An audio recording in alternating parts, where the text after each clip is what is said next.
এইটো হ'ব part 2। Part 1ত আমি মষ্টলি ফেকচুৱেল কথাখিনি চালো। এইটো ভিডিঅ'ত আমি দুটা বস্তুত ফ'কাছ কৰিম। এটা হ'ল আমাৰ ইণ্ডিয়াখন ৱৰ্ল্ডৰ কাৰণে কিয় ইম্পৰ্টেণ্ট, আৰু ছেকেণ্ডলি আমাৰ লোকেশ্যনটো ষ্ট্ৰেটেজিকেলি আমাৰ নিজৰ কাৰণে কিয় ইম্পৰ্টেণ্ট। তাৰ আগত এটা বস্তু আমি জানি থওঁ যে আমাৰ যিবিলাক ৰুটছ আছিলে, আমি বেলেগ দেশবিলাকৰ লগত ৰিলেশ্যনশ্বিপ এষ্টাব্লিছ কৰিবৰ কাৰণে আমি যিবিলাক ৰুটছ ইউজ কৰিছিলোঁ, সেইবিলাক মষ্টলি লেণ্ড ৰুটছ আছিলে। মেৰিটাইম ৰুটছবিলাক আমি ফ'ল' কৰা বেছি দিন হোৱা নাই। আমি লেণ্ড ৰুটছ বেছিকৈ ফ'ল' কৰিছিলোঁ, আৰু বাই লেণ্ড আমাৰ মানুহবিলাক মাইগ্ৰেট কৰিছিলে, আৰু বাহিৰৰ মানুহবিলাকো ইণ্ডিয়ালৈকে মানে ইণ্ডিয়াত ভিজিট কৰিছিলে। আৰু এই ধৰণে we used to exchange ideas among each other. Yet লিখিছে যে these routes have contributed in the exchange of ideas and commodities since ancient times.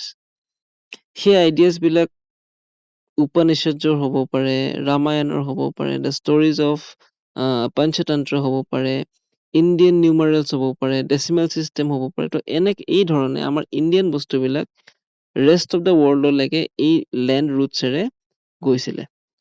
ঠিক আছে, এতিয়া আমি চাওঁ যে ৱৰ্ল্ডৰ কাৰণে আমি কিয় ইম্পৰ্টেণ্ট হয়। ঠিক আছে, আমাৰ যোনটো লোকেশ্যন, ইমান ধুনীয়া এটা লোকেশ্যন হয় যে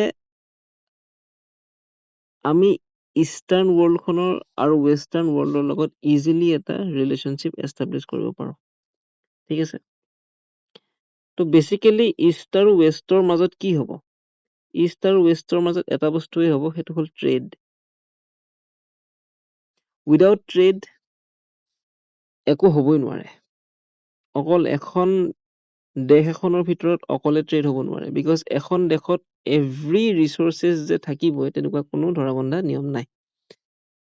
গতিকে এই বস্তুটোৰ কাৰণে for the trade to happen, ইষ্টৰ ফালৰ পৰা আমাৰ ইণ্ডিয়াৰ ওচৰেৰেইতো যাব, হয়নে? আৰু ইণ্ডিয়াত আমি এটা বস্তু জানো যে কি আছে, ইণ্ডিয়াত গোটেই ৱৰ্ল্ডৰ হায়েষ্ট নাম্বাৰ অফ পপুলেশ্যন আছে। ঠিক আছে, তো আমাৰ ইণ্ডিয়ান যোনখন মাৰ্কেট সেইখন বহুত হাই মাৰ্কেট। ঠিক আছে, তো কোনো বুৰ্বকে আহি ইণ্ডিয়াত নোসোমোৱাকে ইণ্ডিয়াৰ চাইডেৰে এনেকে বেলেগ ইষ্টাৰ্ণ দুনিয়াখনৰ লগত বিজনেছ কৰিব নাহে। আৰু সেইটো কাৰণে আমাৰ ইণ্ডিয়াত ৰিচোৰ্চেছ বেছি আছে, মাৰ্কেট বেছি আছে, চব বেছি, আৰু সেইটো কাৰণে আমাৰ ইণ্ডিয়াখন খুবেই বেছি ইম্পৰ্টেণ্ট হয়। ছেকেণ্ডলি, আমি যদি আন্দামানৰ ফালে যাওঁ, ইষ্টৰ ফালৰ পৰা এই সাগৰীয় যিমান ৰুটছ আছে, চবৰে এটাই ৰাস্তা, সেইটো হ'ল এইটো, দ্য ষ্ট্ৰেইট অফ মালাক্কা। এই মালাক্কাৰ ওচৰেৰে মানে যোৱাৰ বাহিৰে বেলেগ উপায় নাই। আৰু আমাৰ ইণ্ডিয়াখন এইখিনিলৈকে আছে, আন্দামানৰ ওচৰলৈকে। তো যদি আমি ইচ্ছা কৰি ইয়াতে ইণ্ডিয়ান আৰ্মি দি দিওঁ আৰু কওঁ যে ইফালেৰে কোনো যাব নোৱাৰ, তেতিয়া এই ইষ্টৰ ফালৰ পৰা অহা ট্ৰেড চব কি হৈ যাব? ধ্বংস হৈ যাব। ঠিক আছে, তো সেইটো কাৰণে আমাৰ ইণ্ডিয়াখন খুবেই বেছি ইম্পৰ্টেণ্ট হয় for the rest of the world. ঠিক আছে, আৰু আমাৰ কাৰণে কিয় ইম্পৰ্টেণ্ট? আমাৰ যোনটো লোকেশ্যন, আমাৰ কাৰণে কিয় ইম্পৰ্টেণ্ট?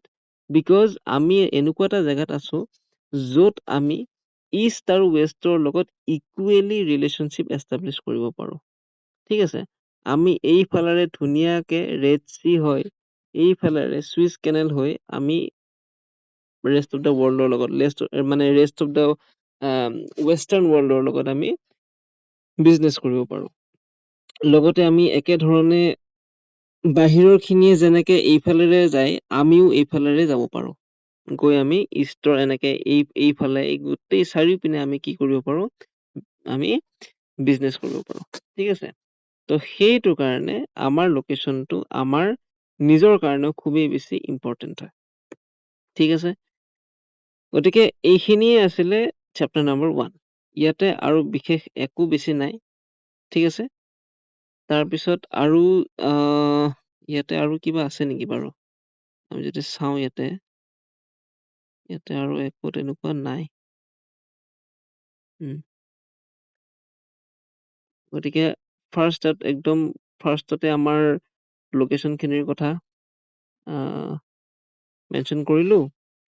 লেটিটিউড ক'লো, লংগিটিউড ক'লো, ট্ৰপিক অফ কেঞ্চাৰ ক'লো, এৰিয়া কিমান ক'লো, লেণ্ড এৰিয়া কিমান, কোষ্টলাইন কিমান হয়, ষ্টেণ্ডাৰ্ড মেৰিডিয়ানডাল কি হয়, ত' ইণ্ডিয়াখন যে 7th লাৰ্জেষ্ট হয় সেইটোও ক'লো।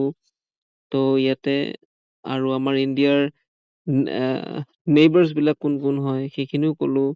ত' ইয়াতে এইখিনিয়ে আছিলে। This is all about the first chapter. Thank you so' mass.